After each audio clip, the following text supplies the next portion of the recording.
Continue on this college sports theme now with today's Flashback, which features college basketball stars down through the years in Rhode Island. May 16th, in 3 separate years, featured stories on them. We begin 37 years ago today, May 16th, 1977. Former Providence College basketball star Marvin Barnes towering over the rest of the crowd at 6'9".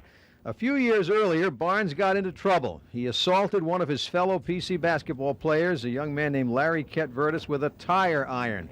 That was worked out in court eventually, resulting in no jail time for Barnes, but he got into trouble several subsequent times, including on this day, May 16, 1977, back to Superior Court for violating probation, and this time he would go to jail. Ironically, exactly 30 years later, May 16, 2007, Barnes was back in court to be arraigned on cocaine-related charges. But also in that era, he was also involved in running summer basketball camps for underprivileged city youth. Now, May 16, 1999, another star college basketball player in the spotlight for a very different reason, Lamar Odom, flanked to his left by then URI basketball coach Jim Harrick. Remember, this was the time when everybody was wondering if Lamar Odom would stay at URI or turn pro.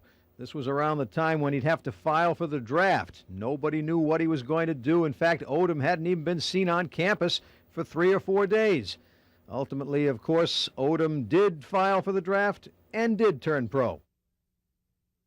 Odom played for the Clippers, then the Heat, then the Lakers, then the Clippers again, and he now plays for the Knicks. He also married and then divorced one of the dreaded Kardashian women, Khloe, I think.